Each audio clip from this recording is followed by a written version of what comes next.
पूर्णिया की सांसद पप्पू यादव ने प्रेस कॉन्फ्रेंस कर नीट एग्जाम और सोना चांदी पेट्रोल डीजल के मामले में सरकार पर जोरदार हमला किया है। पप्पू यादव ने अपनी प्रेस कॉन्फ्रेंस में कहा कि नीट के मामले में कई परिवार आत्महत्या कर रहे हैं और करोड़ों बच्चों की मानसिक शोषण हो रही है और सरकार खामोश है। सरकार को चाहिए कि सबसे पहले कोचिंग माफिया जो लोग हैं जो प्रश्न बनाते हैं उनके खिलाफ कठोर कार्रवाई करें। आगे उन्होंने कहा कि टीआरई 4 के तहत जो बच्चे अपने अधिकार के लिए लड़ रहे थे, सरकार पुलिस से पिटवा कर जबरन उन्हें जेल में डलवाने का काम कर रही है। सरकार उनकी भविष्य के साथ खिलवाड़ कर रही है। पप्पू यादव ने कहा कि मैं सरकार से मांग करता हूं कि टीआरई 4 के बच्चों पर जुल्म करना बंद करें और अविलंब इस मुद्दों का हल निकालें। आगे उन्होंने कहा कि जो भारत की संपत्ति मंदिर में मस्जिद में सोना जमा है, सरकार उस सोने को क्यों नहीं ले रही है? आखिर सरकार आम लोगों को क्यों परेशान कर रही है? आगे उन्होंने कहा कि सरकार को सारी चीजों को डिजिटल कर देनी चाहिए, खास करके हर ऑफिस के काम को, ताकि किसी भी अधिकारी को गाड़ी से नीचे नहीं उतरना पड़े।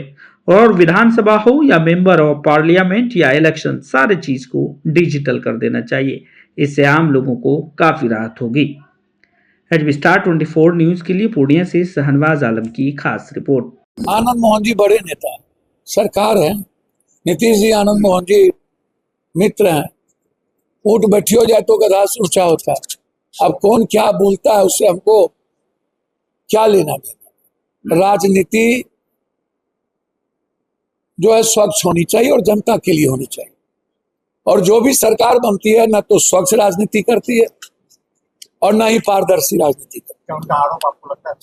भैया अच्छा एक बात बताइए, जो बात हम बच्चे से कहते आ रहे हैं कि बिना पैसे का और बिना रसूख का और बिना सूरा सुंदरी सबाब कबाब का इस देश में नेता और पदाधिकारी कुछ करता ही नहीं है। डेली दरोगा डीएसपी सिपाही के साथ गलत कर रहा है, पूरा दुनिया देख रही है। नेता क्या कुकर्म कर रहे हैं। तो हम जो बात शुरू से कहते रहे हैं कि सब कुछ बिकता है, और यदि आज सरकार के अंदर कोई बात बोल रहा है तो उनसे पूछिए। हम तो अपनी बात सब दिन कहते रहे और आज हमारी बात प्रमाणित होती लगता है हो रहा है, सरकार के अंदर के लोग ही कह रहे हैं।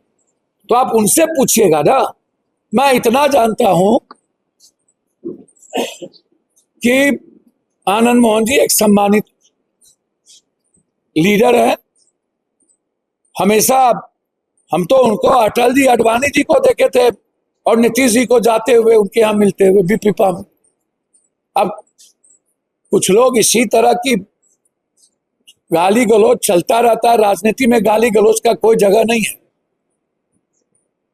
वैचारिक और अधिकार की बात हमेशा होती रहती है। इसीलिए मैं इतना जानता हूं, एक ही बात जानिए, ये दो कॉर्नर सरकार के बीच का विचार है। एक निशांत बाबू हैं, एक और कोई होगा। निशांत बाबू को जिस तरीके से बहुत मजबूती के साथ आगे लाने की जरूरत थी, बहुत देर किया कुछ लोगों ने। मैं आज भी कह रहा हूं कि निशांत में पूरी संस्कार और पूरी स्वच्छता नीतीश कुमार जी की है। इतना संस्कार तो है। निशांत जी सरल है ना, उवाच नहीं ना है, अहंकारी नहीं ना है, नम्र है ना, भाषा मर्यादित है ना, और मर्यादित भाषा नहीं ना है, गुस्सा नहीं ना है, दिखावा नहीं ना है। यही काफी है। विनम्र है, सरल है। आज विनम्र आदमी की जरूरत है। तो निशांत जी की बात हो, ये आपस में हर जगह हड्डी ढन बनाती है, फिर एक हो जाता है, उसमें क्या चर्चा है। और देश का जनता परेशान है।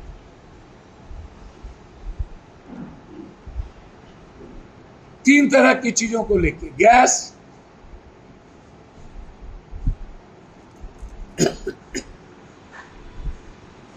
तेल, फिर 90 पैसा बढ़ाएंगे। एक महीने के अंदर ये 25 रुपया तेल बढ़ाएगा। चुनाव के पहले इन्हें तेल याद नहीं आया, सोना याद नहीं आया। विदेश में जाते हैं तो ये बोलते हैं कि 10 साल के अंदर पूरी दुनिया बर्बाद हो गई और हम बचेंगे नहीं। देश में रहते हैं तो कहते हैं कि सुरक्षित है हम हैं। तो एक तरफ वह कहते हैं कि तेल बंद कर दीजिए, छोड़ दीजिए, गाड़ी बंद कर दीजिए। दूसरे तरफ कहते हैं कि हमको ओलंपिक दे दीजिए, हम ओलंपिक खिलवाएंगे। तीसरे तरफ अपने प्लेन की पूरी यात्रा करेंगे। चुनाव में लाखों लाख करोड़ रुपया गाड़ी और तेल पर लगाएंगे। 300 बिलियन डॉलर हमारे भारत के टैक्स के पैसे से एक बड़े उद्योगपति का रिफाइनरी बनवाएंगे और उस रिफाइनरी में वेनेजुएला का तेल रिफाइन होगा और ट्रंप बेचेगा पाकिस्तान को, हमारे दुश्मन देश को। हम अपने यहां रिफाइनरी लगा नहीं सकते। जो बिना डॉलर का हमको तेल देता था ईरान और रूस हमसे रुपया लेता था, ईरान चावल पर तेल देता था, हम उसको अमेरिका के कहने पर बंद कर दिए। अमेरिका को बेनिफिट हो, हमारा डॉलर से हम तेल खरीदें।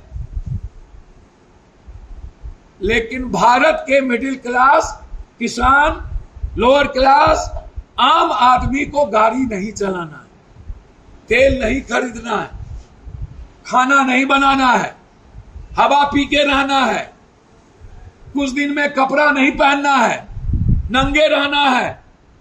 तो जितना नेता, मंत्री, पदाधिकारी को सोना चांदी है वो सरकार को जमा कर दीजिए।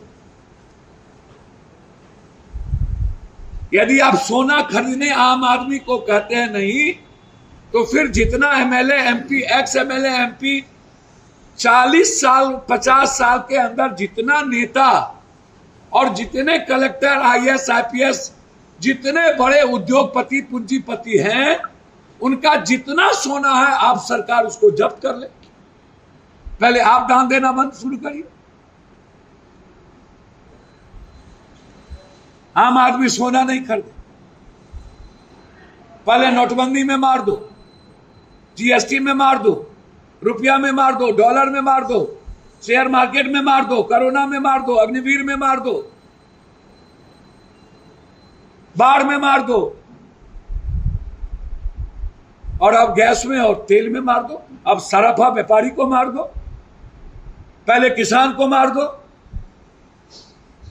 अब सराफा व्यापारी को मार दो। अरे आप ही का तो वोटर है।